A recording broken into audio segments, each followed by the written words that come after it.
Alright, welcome back to another video. So we've got a Mazda here. I'll show you guys. Bought it from Copart. I'm pretty sure my winning bid was $450. After fees and towing, I think it was, I'll have to look, but like $800 or $900 I've got on this thing. So I bought it as a non-run and drive, no keys. So the drivers dropped them off. I guess there was, I was at Menards, so I guess there is keys in it. It does run. But as you can see, we got oil on the ground. And it's a little ticky. I'll start it up real quick. Actually, I'm not going to start it up because it's leaking oil.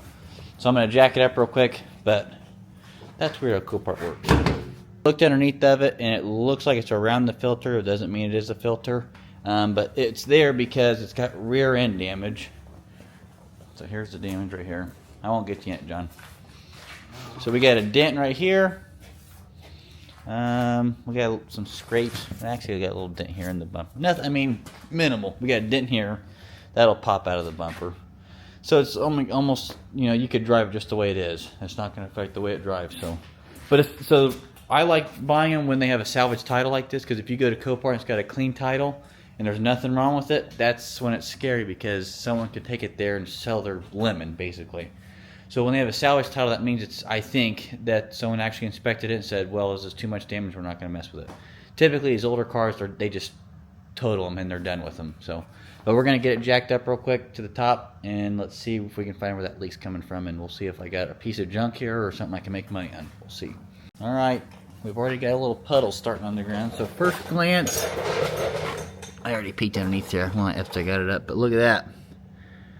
It's a filter. When they picked it up, they must have hit that. So hopefully, yeah, because as you can see, it's spraying out the side of it. And it's getting everything else wet.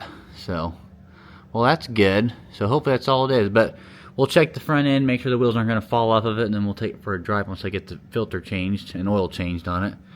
And hopefully, it's a good car. We'll see what happens. I know the engine light was on, so I don't, that must have already been on. So, but it's weird because I said there was no keys with it and it didn't run. So, and he came here and keys were in it, and it fired right up. So, but yeah, let me get this changed real quick and see what happens. Got an oil filter coming for it, and there's like no oil in this thing. Here's a little bit. You probably can't see it, just peeing out of there. Nothing came out of the filter, obviously. So, but I'm gonna check the wheels real quick, look underneath of it, make sure everything looks okay. I always check for wheel play. I'll show you guys. Let me get you set up.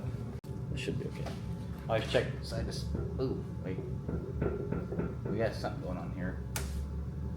It's probably a tie rod. I don't know if you guys can see that or not. That wheel's moving a little bit, and there's something loose up here. Let's check the other side. Nope, this side's tight. Tires look okay. Now let me see what's going on the other side here real quick. And so it's got a newer caliper. Okay, so lower ball joint. I'm gonna try to show you guys here. Those aren't usually fun to press in and out, but that wouldn't be a hard, well, that'd be, I've changed those before on like the Ford Edges and stuff. I think it'd be pretty similar. It's like a terrible shot. Okay, we're gonna do a first start with oil on it. Hopefully it runs better. It was ticking before, kinda.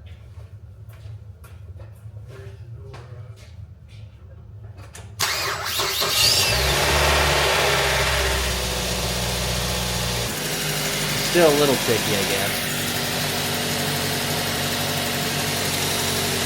But yeah, it's not too bad.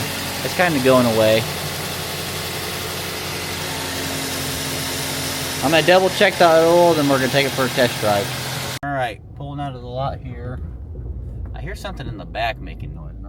I didn't see anything dangling down, unless I didn't look that close. But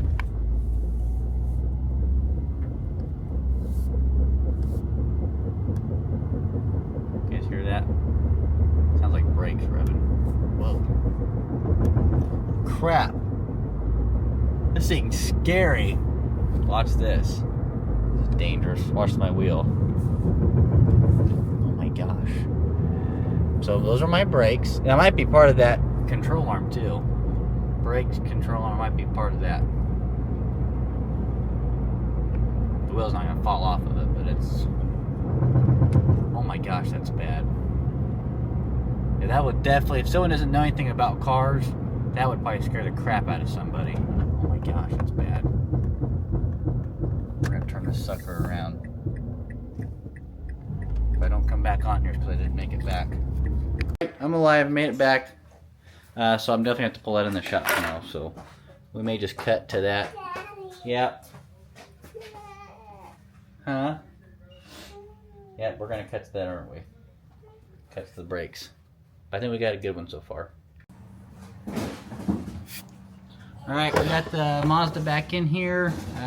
These terminals are really dirty, and I got my control on, so we're going to get that put on, but the battery was dead, so I'm going to clean these nasty terminals up real quick, and then we got to get it up on the lift and change that control arm, so let's get to it. I got my helper in the car. You gonna stay in there? Now you better come out. Come on. Oh, what is that down there? Some kind of trim piece. Okay, come on, I gotta raise this thing up. Come on. Here, I'll let you click the button. Okay? Okay, come on, let's click the button. Yep, go ahead and click it.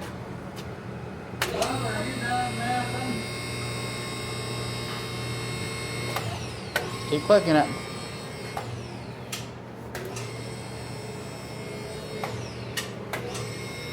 Alright, Bentley got her all the way up here. All by himself. And now he's going to bring my part. Where's the part at? You're supposed to bring the part in here.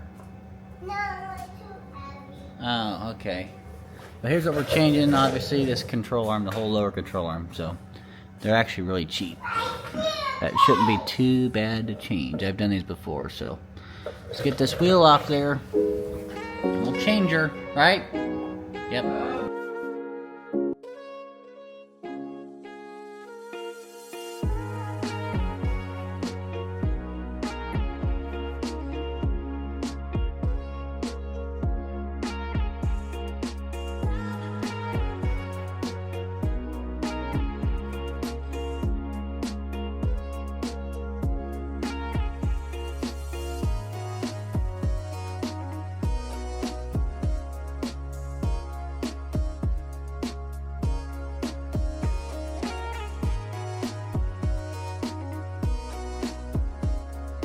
There's the old one. That wasn't too bad. Definitely got some play in it. I don't know where the new one is. Where did we do with the new one? Alright, here's the shiny new one. This shouldn't be too bad to go in. Usually they're harder putting back in and taking out though, but we'll see. There wasn't. I did have to move the compressor. There's just a few bolts holding that on. That's not a big deal. It just dangles there. But yeah. Let me get this put on real quick. Okay, new part is on. Let me get the wheel on, lower it down, and we'll go drive it. Trying to get this back together. Can't find my lug nut.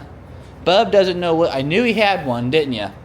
Go show him where you put it. He couldn't remember. Mommy had to come find it. Right on there. That's not even where I was supposed to go. At least you got it on the wheel.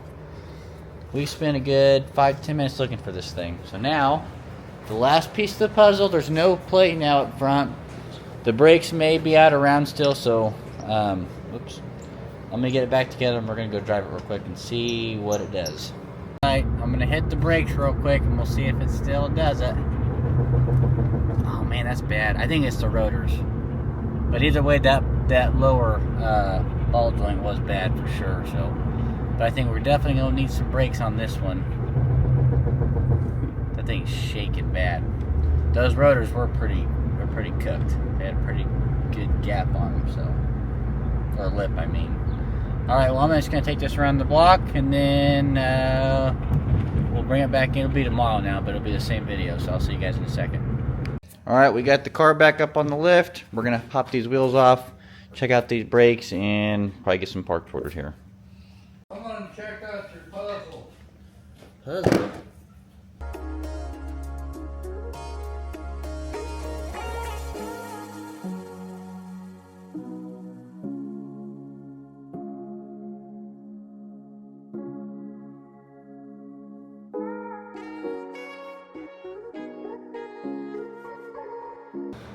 I also heard a little bit of maybe wheel bearing noise, so I took the nut off and I'm going to just back this CV shaft out just a little bit so I can just check it, because usually you can just spin them and you can feel if it feels like it's grinding, it's bad. So I'm already got everything apart. I'm doing the back brakes too, so I'm just gonna go ahead and check everything here, and if it needs bearings, I'll put the bearings in it too.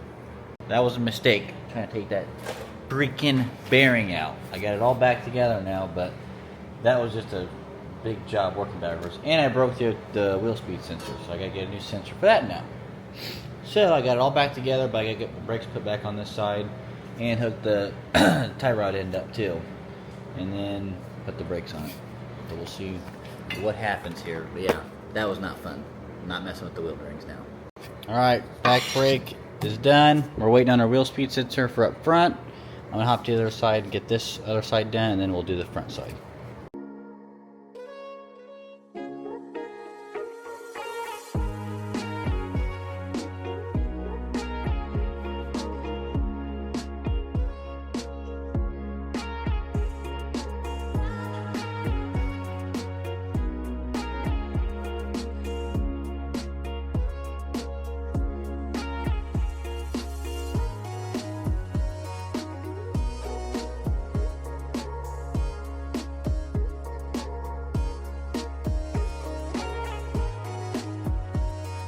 Alright, I'm driving the Mazda. I got her all back together, obviously. That'd be bad if I didn't. So far, no shaking, no shimmy.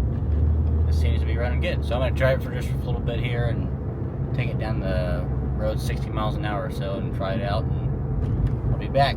I just got back. It drives good. I think it's going to need some tires. I think a belt might be broken in the tires. I after looked at them a little bit closer, I took them off. They are kind of iffy, so I probably will put some tires on it. But that's probably going to be the end of this video. So I got a few more things I got to do. The air conditioner needs to be charged. Hopefully that's all it is, just a recharge. But I think it's a money maker for sure. The miles aren't bad for the year. 148,000 miles on it. So but yeah, thank you guys for watching. If you made it this far, I got my 79 Trans Am. I'll be getting that going pretty soon, the video on that, and my Honda Trail 70, making a video on that soon. So subscribe, like, thanks for watching.